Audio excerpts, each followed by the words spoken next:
Hi, this is Shane Starr on a sunny but cold morning in Orange County, California.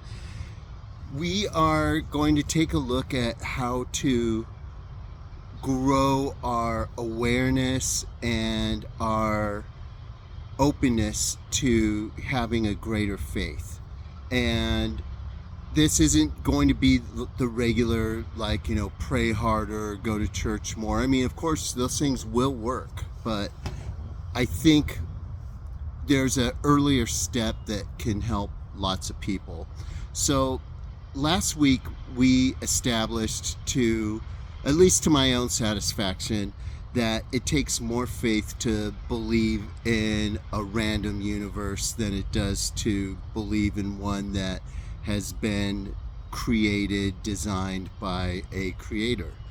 And I think, as I said in this short video to introduce this one, once we take that step to the person who sees the universe as part of a grand design, every little event, from looking at parts of plant life, animal life, the sunrise, the sunset, to events in our personal lives, we see miracles everywhere. But to those of us who see the universe as being the product of random chance, I think even miraculous events are received with doubt and skepticism. And again, as I mentioned, most of us, and it varies at different stages in our lives, or maybe even different stages during the day, most of us are in some spectrum of gray in between this white light of faith and blackness of doubt. So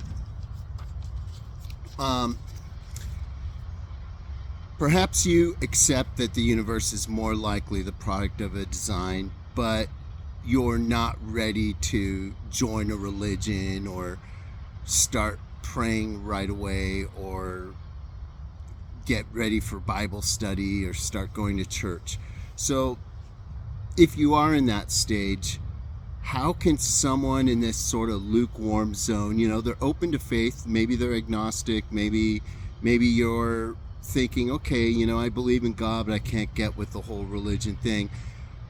How can you open your life to not just intellectual belief in a designer, but a frame of mind where you can get to know God better, where you can sort of perceive God? And I think the way to start is changing the way we look at the world.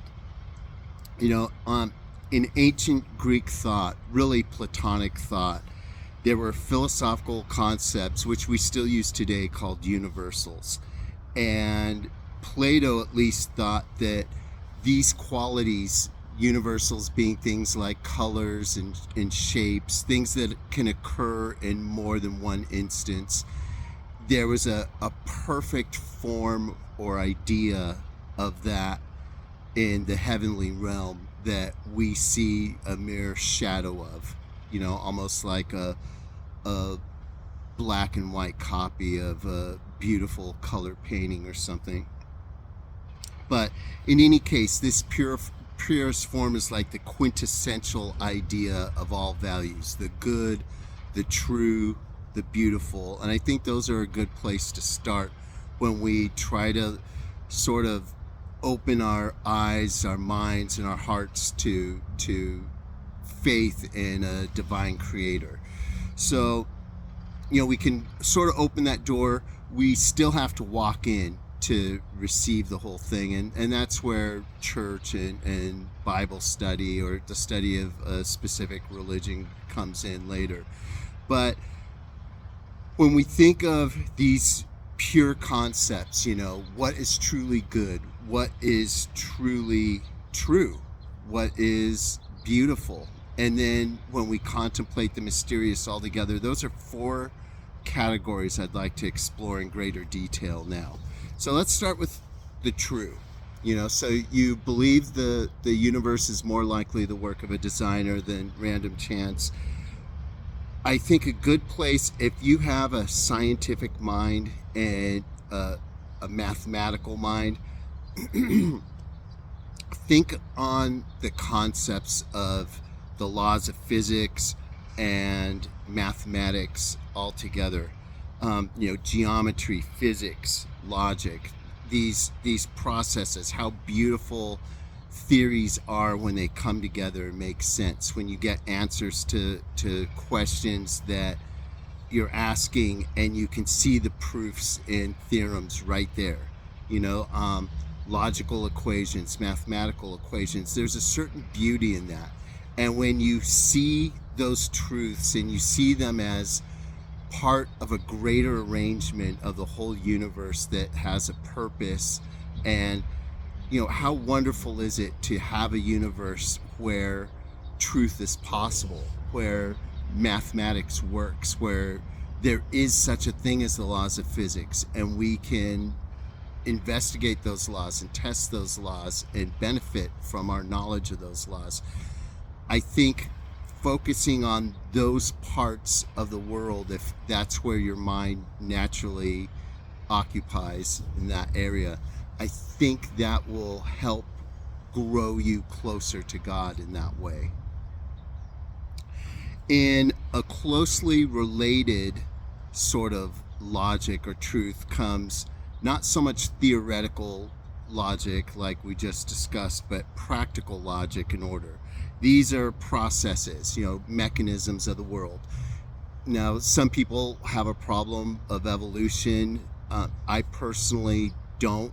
To me, evolution it demonstrates God's power. It shows us the how, not necessarily the why, but it's still a beautiful mechanism, the way species adapt and adjust, and the symmetry and synergy of life forms. Watching bees collect pollen from flowers and seeing how it benefits both species.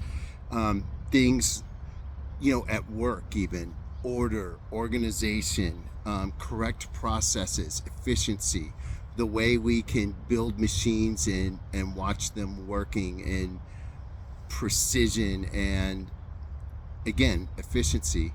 I think some of us, including myself for this one, we see those, for lack of a better word, organization of the universe, and that can draw us closer to God.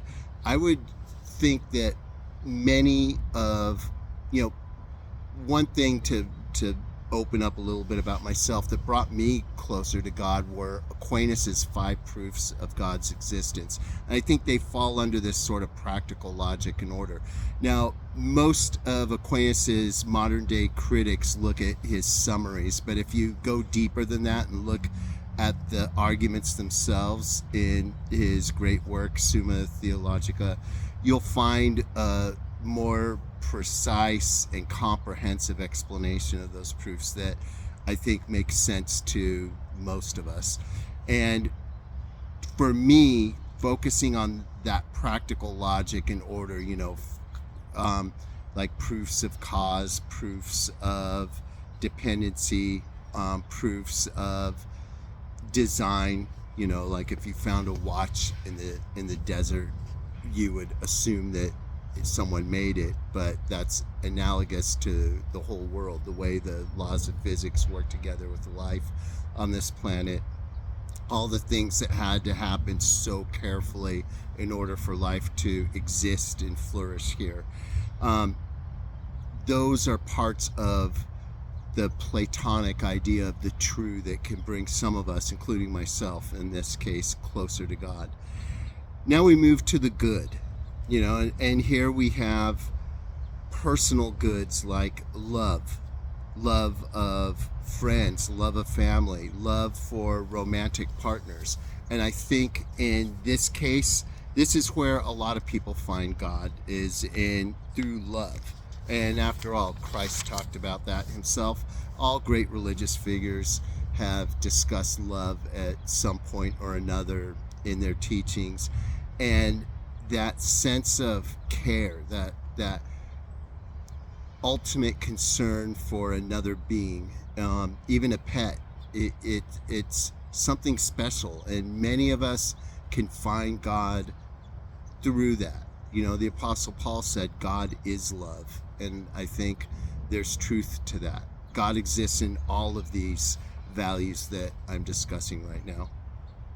And then there's the wider sort of love that extends from family to the community, love of other people. And we think of the highest good in concepts such as morality and ethics and general goodness, charity, helping others. We know that Christ's golden rule is to love others as you love yourself.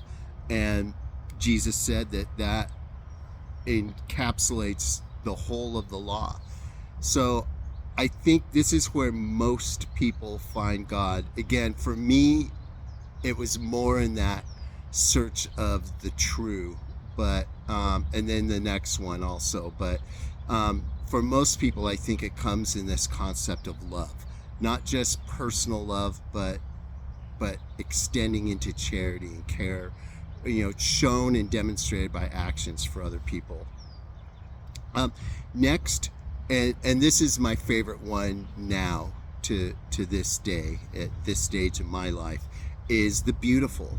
And there's different senses of the beautiful. There's personal beauty, such as I would classify comfort under this aspect of the beautiful.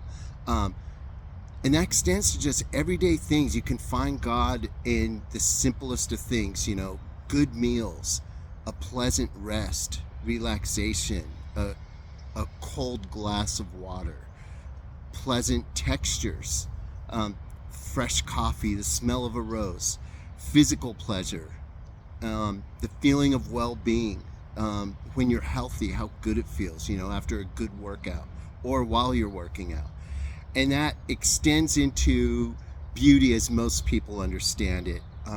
The sublime, the beauty of a sunrise and sunset. On my Instagram page, I mostly have sunrises and sunsets and flowers. I just find beauty right now at this stage of my life. That is, more than anything else, brings me closer to God when I'm contemplating the divine in my own mind and imagination. The beauty of color, aesthetics, even matching clothes, stuff like that. There's like a perfectionist truth to beauty and matching colors and sunsets, and that extends to art, artworks, city lights, fashion, and it extends from there to great literature, art, film, performing arts, acting, sports, the symmetry of a perfect shot in basketball or a perfect play in football, for depending on which side you're on. But the way beauty and action come together to create a great work of literature, art, or even a great event in sports, those are all things that can bring us closer to God when we contemplate them and think, you watch it all and you think this is beautiful. There must be something more. And that can give us a little jump start we need to open the door for greater faith. Finally, we have the mysterious, and this is the meaning, contemplating all of it, creation, the mystery of consciousness, which scientists still haven't figured out yet. Here we are in 2026 and we're still working on problems of consciousness. Contemplation of the universe as a whole. And this leads us to other mysterious thoughts about all the potential variety, possibilities, the mysteries of the universe, what's dark matter, what's going on with black holes, what's going on with quantum physics.